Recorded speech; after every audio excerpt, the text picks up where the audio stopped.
Hello students, exercise 4.3 question number 6 हम करने जा रहे हैं। इस एक्सरसाइज में हम ऐसी फ्रैक्शंस को डिकम्पोज करेंगे जिनमें फैक्टर्स क्वाड्रेटिक और नॉन रिपीटेड होंगे। ये पार्शियल फ्रैक्शन की टाइप 3 है। इससे पहले हम type 1, type 2, proper, improper fraction और तमाम तर बेसिक कॉन्सेप्ट्स को अंडरस्टैंड कर चुके हैं। अगर आप पिछले लेक्चर्स को रिवाइज कर लें, उसकी प्रैक्टिस कर लें, तो आपके लिए ना सिर्फ ये एक्सरसाइज आसान हो जाएगी, बल्कि इससे अगली एक्सरसाइज यानी 4.4 एक्सरसाइज भी बहुत आसान हो जाएगी। तो चलिए क्वेश्चन नंबर 6 हम स्टार्ट करते हैं। सबसे पहले हम चेक करेंगे फ्रैक्शन प्रॉपर है या इम्प्रॉपर है। न्यूमरेटर में x की मैक्सिमम पावर है 2 और डिनोमिनेटर में एक फैक्टर में एक्स स्क्वायर और दूसरे में x है। जब मल्टीप्लाई करेंगे तो डिनोमिनेटर में x क्यूब आ जाएगा। हमने मल्टीप्लाई नहीं करना, जस्ट हमने चेक करना है। तो ये एक्स स्क्वायर और x मल्टीप्लाई होगा तो हमारे पास x की मैक्सिमम पावर 3 आएगी। न्यूमरेटर में 2, डिनोमिनेटर में 3, तो ये एक प्रॉपर फ्रैक्शन है क्योंकि न्यूमरेटर में वैल्यू कम है, डिनोमिनेटर में ज़्यादा है। इसके बाद हम डिनोमिनेटर में मौजूद फैक्टर्स को एनालाइज करेंगे और उसके मुताबिक हम डिकम्पोजिशन करेंगे। अब ये पहला फैक्टर हमारे पास है x+1।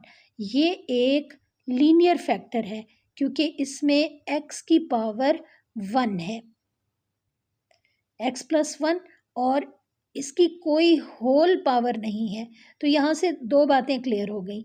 एक ये कि ये फैक्टर एक लीनियर फैक्टर है क्योंकि यहाँ पे x की पावर 1 है और होल पावर यहाँ पे 1 कंसिडर कर लें, या यूँ समझ लें कि ये फैक्टर रिपीट नहीं हो रहा, 2 दफ़ा या 3 दफ़ा नहीं आ रहा, इसकी होल पावर नहीं है, तो ये एक नॉन रिपीटेड फैक्टर है। तो ये पहला फैक्टर हमारे पास आ गया, लीनियर नॉन रिपीटेड। और ये जो सेकंड फैक्टर है इसमें है x square minus x plus 3। ये एक क्वाड्रेटिक फैक्टर है और इसकी होल पावर यहाँ पे 1 है, यानी ये फैक्टर रिपीट नहीं हो रहा। ये पावर अगर होल पावर 2 होती तो ये रिपीटेड फैक्टर होता। जैसे x+1 नॉन रिपीटेड है, वैसे ही ये क्वाड्रेटिक फैक्टर भी नॉन रिपीटेड है। तो अब ये second factor quadratic factor, non repeated factor, first factor linear और नॉन रिपीटेड। अब हम इसकी जो डिकम्पोजिशन है वो हम डायरेक्ट कर सकते हैं क्योंकि ये प्रॉपर फ्रैक्शन थी। अब हम इसको डायरेक्ट डिकम्पोज करेंगे। ये हमने फ्रैक्शन लिख ली। इसके बाद ये जो लीनियर फैक्टर है इसका न्यूमरेटर, यानी लीनियर फैक्टर है x+1, इसका जो न्यूमरेटर है ये सिंपल a b c इस तरह से लिखा जाएगा। और जो दूसरा फैक्टर है जो कि क्वाड्रेटिक है, यानी x square minus x plus 3 quadratic factor, इसका जो न्यूमरेटर है इसको हम इस तरह अलजेब्राइक एक्सप्रेशन की फॉर्म में या ऐसे दो वैल्यूज़ के कॉम्बिनेशन की फॉर्म में हम लिखेंगे। तो x square minus x plus 3। तो ये इसका रूल है कि क्वाड्रेटिक फैक्टर का जो न्यूमरेटर होता है वो इस तरह हम कॉम्बिनेशन फॉर्म में या अलजेब्राइक एक्सप्रेशन की फॉर्म में लिखते हैं। और ये हमारे पास इक्वेशन 1 बन गई। अब हम इस इक्वेशन 1 को सिंप्लीफाई करेंगे। यहाँ से a, b और c की वैल्यू फाइंड करेंगे और वैल्यू फाइंड करने के बाद हम इसी इक्वेशन 1 में वैल्यू पुट करेंगे। अब डिनोमिनेटर में हमारे पास ये जो दो फैक्टर्स नज़र आ रहे हैं, इन दोनों फैक्टर्स को हम लेफ़्ट साइड पे भी मल्टीप्लाई करेंगे और राइट साइड पे ये जो दो फ्रैक्शंस बनी हुई इनके साथ भी हम इसको मल्टीप्लाई करेंगे।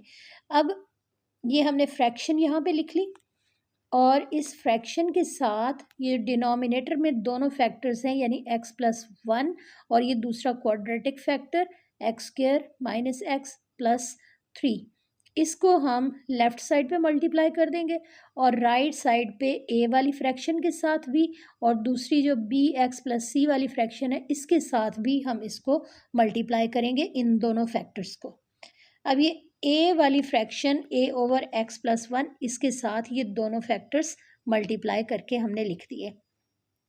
इसके बाद जो दूसरी फ्रैक्शन है उसको हम लिखेंगे, उसके साथ भी हम ये दोनों फैक्टर्स मल्टीप्लाई कर देंगे।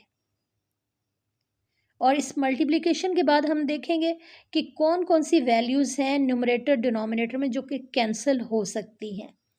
अब यहाँ पे भी ये दोनों फैक्टर आ गए, लीनियर फैक्टर x+1 और क्वाड्रेटिक फैक्टर x² - x+3, ये हम लिखेंगे। अब bx+c, इसके डिनोमिनेटर में क्वाड्रेटिक फैक्टर है, ये क्वाड्रेटिक फैक्टर के साथ कैंसिल हो जाएगा। और a के डिनोमिनेटर में लीनियर फैक्टर है x+1, ये x+1 के साथ कैंसिल होगा। और लेफ्ट साइड पे क्वाड्रेटिक फैक्टर क्वाड्रेटिक के साथ और लीनियर फैक्टर के साथ कैंसिल हो गया। अब हमारे पास a के साथ वैल्यू आ जाएगी x² - x+3 और bx+c, इसके साथ वैल्यू मल्टीप्लाई होगी x+1 और इसकी जो लेफ्ट साइड है इसमें वैल्यू रह जाएगी 3x² - x+1। अब ये हमारे पास बिल्कुल सिंप्लीफाइड फॉर्म में इक्वेशन आ गई है, इसको हम इक्वेशन 2 लिखेंगे।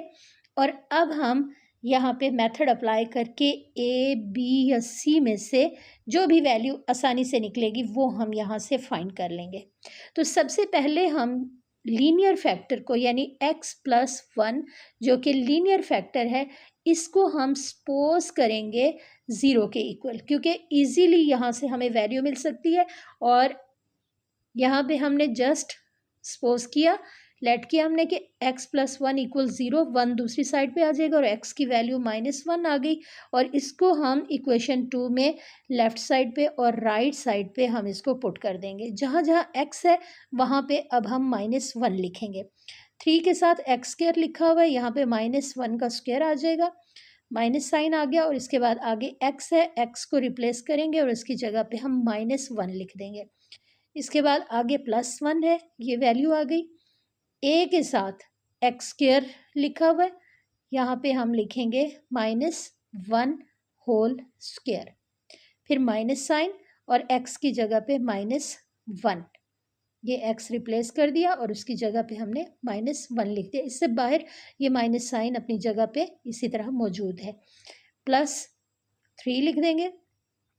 इसके बाद अगली वैल्यू यहाँ पे भी हम x को रिप्लेस करके -1 लिखेंगे। b के साथ x है, वहाँ पे हमने -1 लिखा। अब यहाँ पे x की जगह पे -1 +1।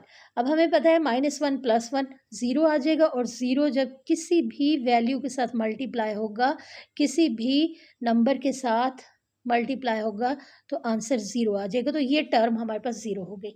और a के साथ ये जो वैल्यूज़ हैं ये सिंप्लीफाई होंगी, -1 का स्क्वायर लेंगे, +1 आ जाएगा। अब माइनस माइनस से मल्टीप्लाई हो गया, +1, इसके बाद 3। ये तमाम वैल्यूज़ जब ऐड होंगी तो हमारे पास आंसर आएगा 5। और दूसरी साइड पे भी सेम यही प्रोसेस करेंगे, -1 का स्क्वायर, +1, माइनस को माइनस से मल्टीप्लाई किया, +1 और इसके बाद लास्ट में भी +1 है। अब ये तमाम वैल्यूज़ लेफ्ट साइड पे प्लस हो गई और आंसर 5 आ गया। a के साथ 5 मल्टीप्लाई हो रहा है, 5 को दूसरी साइड पे ले जाएंगे, दूसरी साइड पे जाके ये डिवाइड करेगा तो हमारे पास 5/5 ये a की वैल्यू आ जाएगी। और जब ये वैल्यूज़ कैंसिल होंगी तो हमें a की वैल्यू मिल जाएगी 1। ये लीनियर फैक्टर को पुट करके x+1 को 0 के इक्वल सपोज करके हमने a की वैल्यू फाइंड कर ली। अब हमें b और c की वैल्यू चाहिए। b और c की वैल्यू फाइंड करने के लिए हर सूरत में हमें कंपेयरिंग कोफिशिएंट मेथड अप्लाई करना पड़ेगा। तो अब हम इक्वेशन को दोबारा से लिख लेते हैं। इक्वेशन को दोबारा से लिखेंगे, उसको सिंप्लीफाई करेंगे और इसके बाद हम कोफिशिएंट्स को कंपेयर करके यहाँ से b और c की वैल्यू फाइंड कर लेंगे। कोफिशिएंट्स को कंपेयर करने से पहले हम यहाँ पे वैल्यूज़ को या इक्वेशन को हम सिंप्लीफाई कर लेंगे। a को ब्रैकेट में मौजूद तमाम वैल्यूज से मल्टीप्लाई करेंगे, जिसकी वजह से हमारे पास ax² - ax + 3a आ जाएगा। bx को x से मल्टीप्लाई करेंगे तो ये +bx² बन जाएगा। फिर bx को हम 1 से करेंगे तो ये वैल्यू आ जाएगी bx। इसके बाद हमने c को x के साथ मल्टीप्लाई करना है, तो ये वैल्यू बन गई सी एक्स, और सी को हम 1 से करेंगे तो हमारे पास वैल्यू आ जाएगी सी। अब a x square plus b x square, इसको हमने एक ब्रैकेट में लिख दिया, सेम पावर्स को हमने एक ब्रैकेट में कंबाइन कर लिया। इसके बाद एक्स वाली रकमों को हम दूसरी ब्रैकेट में लिखेंगे, बी एक्स प्लस सी एक्स माइनस ए एक्स, इसको हमने दूसरी ब्रैकेट में लिख दिया। और तीसरी ब्रैकेट में कांस्टेंट आएगा 3a और कांस्टेंट है c, इसको हम आखिरी ब्रैकेट में लिख देंगे। अब ये पहली ब्रैकेट में एक्स स्क्वायर कॉमन है, इसको हम बाहर निकाल देंगे। इसके बाद अगली रकमों में से भी हम x को कॉमन निकाल लेंगे। अब हमारे पास b प्लस सी माइनस ए इंटू एक्स रह गया, और ये लास्ट में 3a प्लस सी, ये कांस्टेंट वैल्यू आ गई क्योंकि इसके साथ कोई भी x मौजूद नहीं है, और ये हमारे पास इक्वेशन 3 बन गई। और इसकी जो लेफ़्ट साइड है 3x square minus x plus 1, ये भी तरतीब से लिखी हुई है, इसको हमने इसी तरह रहने दिया। अब ये जो इक्वेशन 3 बन गई है, ये हमने क्यों बनाई है, इसकी रीज़न क्या है? क्या हमारे पास कोई और तरीका था ये इक्वेशन बनाए बगैर क्या हम वैल्यूज़ फाइंड कर सकते थे? तो ये हम चेक कर लेते हैं। हमारे पास जो एक फैक्टर है वहाँ से हमारे पास एक वैल्यू आ चुकी है लीनियर फैक्टर से, और दूसरा फैक्टर है quadratic, x square minus x plus 3 equal 0।